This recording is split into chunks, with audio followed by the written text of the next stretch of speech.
I've been a Detroit resident for 9 years, and I walk to work every day or ride my bike. And if you don't know it, Detroit is exploding as a bike city. Easter Market has been nourishing Detroit since 1891. Yes, we're celebrating, if you do the math, we're celebrating our 125th anniversary this year. But we like to think we're halfway to our 250th anniversary. We just issued a 10-year plan that we think puts us on the track to be relevant 125 years from now. Surviving the first 125 years has been no picnic. Detroit's been through good times and bad. But that conversation we started yesterday about baking in equity from the beginning, that's really in the DNA of public markets in general. The market is such a wonderful place to work because the rich stories of new immigrants or vulnerable households that have come to this country and the family fortunes were born at a stalled Eastern Market. Sheldon Yellen, CEO of the largest property restoration company in the world. He's also Undercover Boss, #1 viewed show. Check it out. It's really a cool story. Him underneath with the rafters with an employee who's breaking down because her life's falling apart with the boss. She doesn't know it. It's a great story. He fondly remembers his first job in life was selling apples for his aunt who came to the country from the old country, selling apples for 18 cents an hour in the 1960s. We did math. If we bring him back for an entrepreneurship program, we're going to pay him $1.21 an hour today. But the market isn't just about the commerce. It's also about this place where people come together across these lines that divide us, race, income, generations. And that social capital, I would argue, may be just as important as the economic development benefit that we provide to the region. Now, we're both a place-based and a cluster-based. I know, Teresa, you mentioned the word cluster. It's one of my favorites because I spent most of my adult life in the second-tier industrial Detroit-like cities of the Midwest, where it was always cluster. We only had 2 or 3 things we did. So by definition, meant it was cluster-based. But I'm here to argue that food, and I also now have to disagree with Teresa, is never considered sexy enough to be at the table of the new economy. It's only the second largest industry in the state of Michigan. It's only the largest employer in Brooklyn these days. And there's a revolution going on in food that I would argue that all of this electronic crap is making small and medium-sized companies competitive with the big guys. My favorite example is craft beer. We're from 0 to 20% of market share in 30 years. If we can do that in food for Detroit, just based on its size, not the region size, you can create about 5,000 jobs and about $125 million of household income. Now going back, I want to briefly touch on urban agriculture, typically misdefined by planners worldwide who look at Detroit and see people tearing down perfectly good subdivisions and skyscrapers to create land for row crops. It's fed by this, I would argue, this Mel Gibson, Mad Maxian, New World Order kind of view, this dystopian future that we all hope for somehow. We would argue that the real action in food systems isn't in growing food, although, quite frankly, when you think about the Mad Maxian dystopian world outlook, you miss the profound part of urban agriculture, which is that 20,000 Detroiters touch about 2,000 farms. That's 20,000 neighbors that are working together without much help from anybody else, building better neighborhoods. That's empowerment. And secondly, it's 20,000 people pulling a carrot out of the ground, getting the idea that that might be normal rather than the Twinkie from the local corner store. And that's how you change food systems. So we're place-based. We're here today because of a lot of support from our K&K and other foundations. Kellogg and Kresge were there at the birth, where I believe Laura Trudeau threatened to take the $2 million check off the table if the city council didn't vote that day to assign the management of Eastern Market to the nonprofit that I've had the privilege of running since 2007. Instead of the recreation department, they had 150 other properties to manage at the same time as trying to manage the market. It isn't because they were incompetent. It was because they had no budget and they had 150 other things to think about.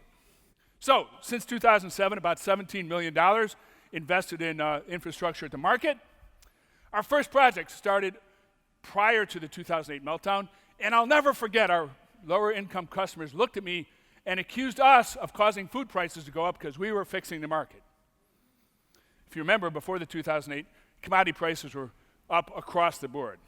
But we took that lesson to heart because we believe in our heart that everybody, regardless of income, deserves a great market. And we do not want to be held hostage to people who might think that we've over-improved the market and they're no longer welcome.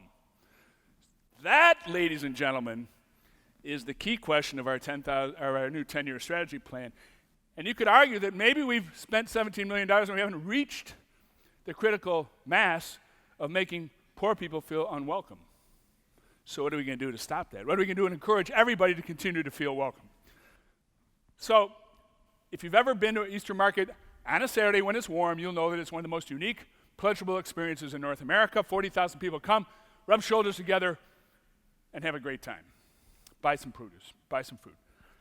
MIT selected us as one of the 10 or 15 most iconic places in the United States. We, at that time, had no place for people to sit and actually enjoy themselves, which kind of typically defines a public space.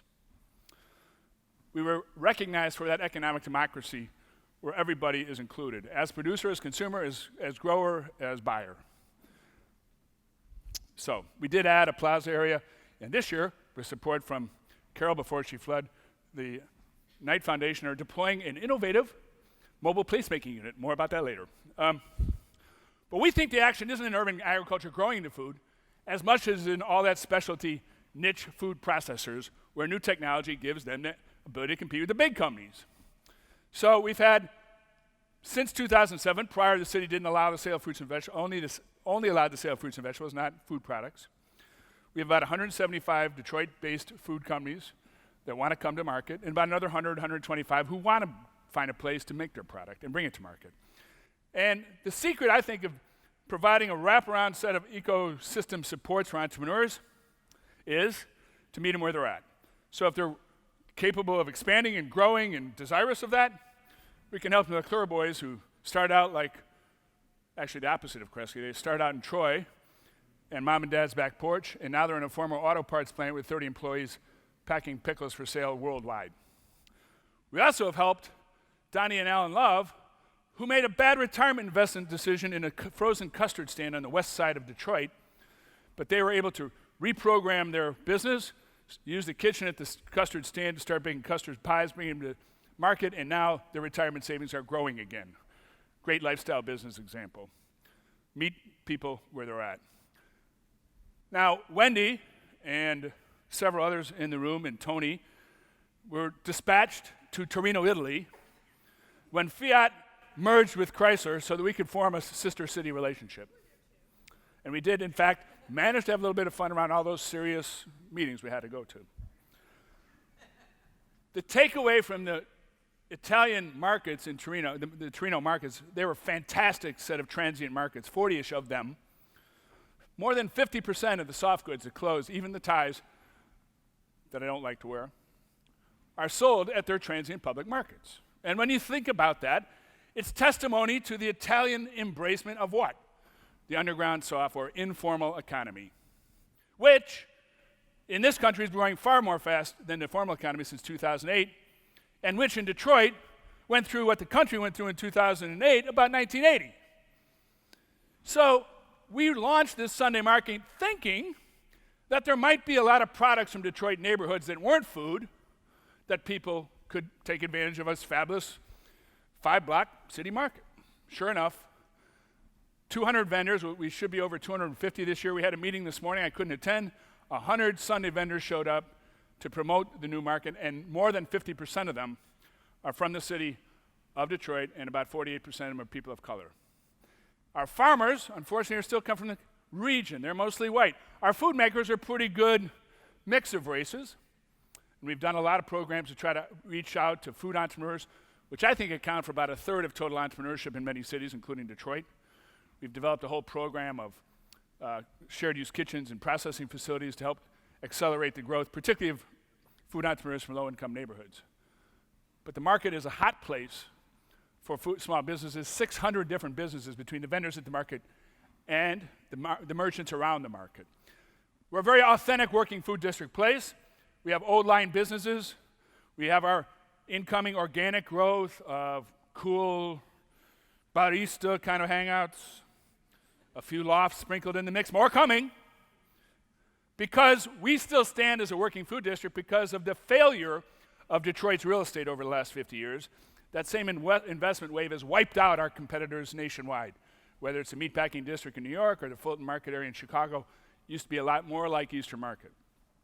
So, what are we going to do about that? How are we going to keep this place safe for working food districts, for working food businesses, dirty and loud businesses that employ people? The food sector is also not appreciated because it's the cluster that has the highest percentage of entry-level living wage jobs. If we do nothing, in 10 years, most of our large companies that need to expand will have no choice but to scatter to the wind to the edges of the metropolitan area like they've done in every other metropolitan area. So, we have a unique advantage here. Those vacant neighborhoods that Tony was showing earlier, butt up to the market. And so now we're working on that very arduous task of trying to aggregate those 700 former vacant residential lots, currently vacant residential lots, into meaningful building sites for as many as 20 existing companies that are in the market that want to stay, which is testimony to two things. One is they see this public-private partnership putting money in the district, they want to stay nearby, and their stability at City Hall, they want to stay in the city of Detroit, rather than we used to get the phone call from these companies as they relocated to Oakland or Macomb County for help in selling the building they were moving out of. So that, ladies and gentlemen, is progress. So the opportunity around the future is to expand the district, kind of create an outlet valve to keep those major employers. But then what do we do with the existing district? How do we make sure it just doesn't skew towards higher income groups? And this is where we want to intervene, take our organization and add a property-based development subsidiary to do three things. Help the expansion by helping a private sector acquire and prepare that land. 2, beat the mayor's 20% affordable housing minimum in our projects, in the housing projects within the district by achieving a 40% minimum of affordable housing, because those food sector jobs have people from across the economic spectrum. And 3, most interesting to me, is trying to intervene by controlling as much as 25% of the new commercial stock we create in rental spaces by investing CDFI dollars in projects. We've already got 2 lined up, to do 3 things. One is to keep those legacy businesses like Burt's, which is a barbecue and R&B club threatened by gentrification, by the real estate bubble that's happening in Detroit. Number 2, to create that space for cool businesses that need a low rent, they can't afford the big rent. Number 3, and this is the one that I really get excited about because it's the most uninteresting thing I'll say in the whole session, but maybe the most profound. In our planning process, we reached out to low and moderate income neighborhoods that are around the market who seldom come to Eastern Market. Why do you not come? You do not have what we need. What do you need? Barbershops? Cell phone stores? Dollar General stores? Everyday convenience retail and services. And if we don't tend to that tenant mix, we'll have a whole bunch of white tablecloth restaurants and a bunch of cool foodie shops, but we won't have a cell phone store. And so part of our mission is to guide that retail share as we can in the market. We can control that. We need to begin to figure out ways to control it throughout the district. So the arts have been important to us. We've had pop-up musicians since 1891, I think. I haven't seen street performers in the 1890s, but I'm sure they were there. One of my favorite mural projects was done by the city of Detroit, an architect named Alex Pollock, who did this really bizarre, look at these. If you were trying to bring your kid to the market to convince them to eat fresh fruits and vegetables, wouldn't this be the deal closer? Holy moly, those are scary looking creatures, Alex. And the primary motivation for doing this is because there's no investment in the market. It was crumbling. They wanted to kind of hide the chicken, as it were. So last year we had a really glorious 2 weeks in September, a mural festival leveraging an existing arts business in the district that prints small runs for global street artists. 45 artists came, split halfway between Detroit and the world, created about 50 murals. This mural is my favorite. It's on Russell Street, our main drive. Fell 3000, the street artist, is a Detroit-based artist who spent the first 10 years of his street artist career as a homeless person in the Eastern Market District.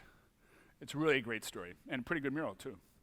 So we got another one coming this year, but this shark scares us, and this is where we need help from our friends at ArtPlace and ArtSpace, and any other arts organization can help us understand how we can use the arts in a way that's positive but doesn't pour so much gasoline on the fire of commercial development that we end up creating this problem with commercial gentrification.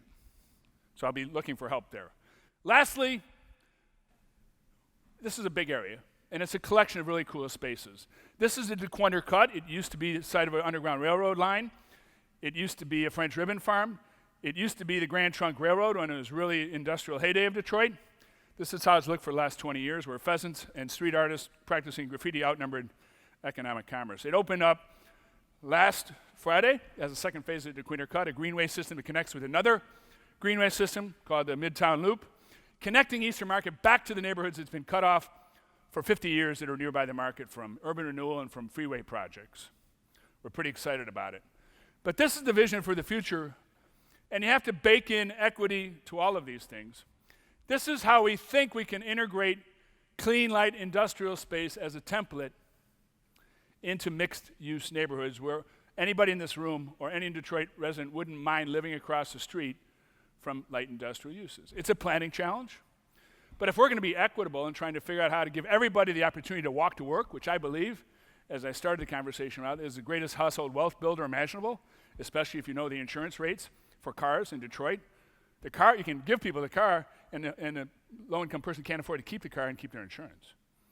So how do we do this? We do this by practicing state-of-the-art green wastewater management practices to create streets where on one side there's a school and the other side there's a corned beef factory that needs to expand on 10 acres, for example. Thank you very much. It's been my pleasure. So I'm here to talk with you a little bit about creative placemaking. And creative placemaking is bringing artists and arts organizations into the community planning and development conversation alongside all of their other neighbors. But before we can have that conversation, I think it's important to begin with the question, why doesn't that happen already? And to answer that question, I want to begin by telling you about the place where I grew up, which is Honesdale, Pennsylvania. Population 5,000, largest town in the county, and we were a county that had more cows than people and more deer than cows. But I don't remember a lot of artists from my time growing up. The first time I actually remember seeing an artist was for my 6th birthday when we went to Broadway to see Sandy Duncan play Peter Pan. And I remember sitting in the audience and looking up and understanding that this was an artist, right? This is someone who is standing on a stage reciting lines in front of an audience. And this is something that I very much wanted to be and something I very much wanted to become. So largely inspired by that night, I eventually moved to New York City to study theater. And in college, the first role I was cast in, I had to play an Irish soldier going off to war, and I had to kiss Amanda Peet goodbye. I couldn't make any of that believable, and a number of things fell into place in my life. Professionally, I decided to become an arts administrator rather than a Broadway actor.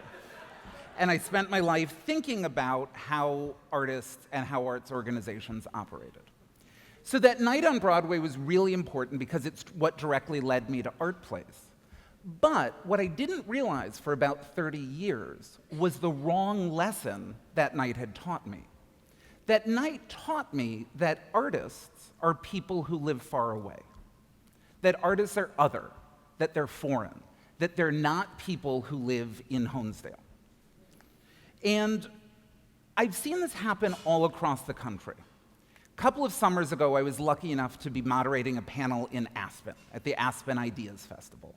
So you can imagine what the audience was like for this event. And I'm sitting on stage with my colleague Dennis Scholl, who was working at the Knight Foundation at the time. And he looked out at the audience at one point and he said, I have a question for you. He said, how many people here play tennis? A bunch of hands went up. He said, how many of you here are golfers? Just as many hands went up. And then he said, who here is an artist? And no one raised their hand. Now, Dennis, for folks who know him, and since this is a Detroit house, I think a lot of you do, looked at the crowd and said, listen, I've played with most of you, and you almost certainly have to be better artists, right? So that's a funny line, but what I took away from it was something much more important, which was that none of these people in the audience had any problem thinking about that thing that they did badly at the country club on Saturday and putting themselves on a continuum with Tiger Woods or Serena Williams, right? But not one of them could take that thing they did badly at church on Sundays and put themselves on a continuum with Taylor Swift or Sandy Duncan, right? So the disconnect is serious and it's deep. And I think a lot of it comes from the fact that we don't know where art comes from. A bunch of years ago, a bunch of foundations got together and did some national research. And they discovered that 96% of Americans value the role of art in their lives. 96%. 27% value artists. So that research led to the creation of an organization called United States Artists that took as its tagline, art comes from artists, right? So this is something that I think Dan and others know well that the food community has had to deal with. Growing up, I believed that steak came from the A&P. I didn't think it had anything to do with all those cows. But if you think about where we are today, we eat local, we know our farmer, we know our food, we eat from farm to table. And I think this is exactly what we need to do with artists. We need to understand that art comes from artists. We need to understand that artists are our neighbors. And we need to understand that artists live, work, and play just like the rest of us. So how do we understand that, and how do we then invite these artists into the community planning and development conversation? Well, in 2010, the National Endowment for the Arts introduced this phrase, creative placemaking, that was intended to do exactly that. Now, the way you hear this phrase depends a lot on where you begin. So for folks, she's been brought up several times, for folks who know their Jane Jacobs, for folks who've read The Death and Life of Great American Cities, you hear the placemaking half of that phrase, and you understand that what we're talking about is community planning and development that is human-centric. You begin with the person. It's locally informed. It doesn't look the same in Detroit as it does in Milwaukee. And it's comprehensive, right? The creative simply invites artists to join their neighbors in that work. For those who don't know Ms. Jacobs, you might know Mr. Florida. And you might think that the creative is invoking an ill-formed creative class strategy, one that believes that there are 100 shiny, happy people who live in this country, that every mayor is in competition to get the greatest number of those people to move to her community, and that whichever mayor wins is rewarded with a Starbucks, a bike share program, and a couple of gay people, right? And that's not the conversation that we're having. So what happens when you actually bring artists into the conversation? What's possible? Well, most art is consumed in person, in real place, and in real time, which means a bunch of people go somewhere to do it. So a natural byproduct of the arts is foot traffic, right? And different arts organizations have different patterns of foot traffic. A theater has 500 people show up at the same time and leave at the same time. A museum has 500 people come in and out over the course of an 8-hour day. A series of rehearsal studios where musicians might get together to practice will have a dozen people walking in and out hourly. So just pure community planning and development 101, eyes on the street, feet on the street, are really great in terms of neighborhood identity and in terms of public safety. Well, those people also spend money while they're coming together, right? You get dinner before the show, you get a drink after it, you go shopping and make an afternoon of the whole endeavor. And last year, the Bureau of Economic Analysis took a look at the unique value add of arts and cultural production to GDP, and they discovered that it was $699 billion, 4.3% of GDP, which is very significant. But I, nonprofit arts boy, am the first person to admit that if what you want is foot traffic and local economic development, arts and culture might not be the most efficient investment of your resources, right? You could invest in a multimodal transit hub, you could invest in a soccer stadium, you could even, frankly, invest in a big box store, and you might get more people and you might get more money being spent. So why do we also need arts and culture in that conversation? Because there's something that arts and culture can do that no other sector does, and that is drive more stable communities. So we have a research framework that we work with that looks at 3 ways that arts and culture drives more stable communities. It fosters social cohesion, it drives attachment to community, and it creates civic engagement. There's an anthropologist in Chicago called Alaka Wally who's looked at arts participation in the informal arts, the book clubs, the drumming circles, the church choirs, the kind of things that are likely to be a part of our everyday life. And she's found that arts participant works like a master identity, an identity that transcends race, ethnicity, age, socioeconomic status, and it creates bonds across groups, social cohesion. The Knight Foundation partnered with Gallup, the national polling organization, to take a look at the top 3 drivers of community attachment. What makes someone put down their roots in a place and call it home, become invested in that community? The top 3 factors across the country were social offerings, something to do, openness to new people and new ideas, and aesthetics. In other words, the arts, community attachment. And a UCLA professor emeritus took a look at the fact that people who participate in the arts are more likely to participate in activities beyond the arts. We vote at higher rates, we volunteer at higher rates. So when you take those 3 things together, social cohesion, community attachment, and civic engagement, those are the ingredients of a more stable community. So let's review. Artists are the one asset that already exists in every community, right? Not every community is lucky enough to be anchored by a major hospital or university. Not every community has a strong public transportation system. Not every community is on a beautiful waterfront. But every single community in this country has people who sing and dance and tell stories. So the asset is there. That asset, once activated, can do some good community planning and development 101. It can drive foot traffic and start spurring local economies. And that asset can do something that no one else is doing, which is creating more stable communities through social cohesion, through community attachment, and through civic engagement. So why not bring it into community planning and development? And the question you're asking yourself is, can this actually work? That sounds great, but have you seen it happen? And the answer, of course, is yes, and I've seen it happen in Detroit. Michael was talking about the work that the Detroit Economic Growth Corporation was doing, and on Livernois Avenue, they actually partnered local artists with local business owners and local entrepreneurs to try and return Livernois to its destination as a retail destination that you're going to. I've seen it on Woodward Avenue, where MoCAD, the Museum of Contemporary Art Detroit, is operating as an anchor institution, doing the same kind of changing a neighborhood's identity, local jobs, and local purchasing power that Quicken Loans or Shinola are doing. And I've seen it in Banglatown, where Powerhouse Productions are using and working with artists to both combat blight and to welcome new residents to that community and make sure that their community is fully integrated. So I'm really excited about what I've seen happen in Detroit. I'm really excited about what can happen in other communities, and I look forward to joining a third of you in conversation momentarily. So thank you very much.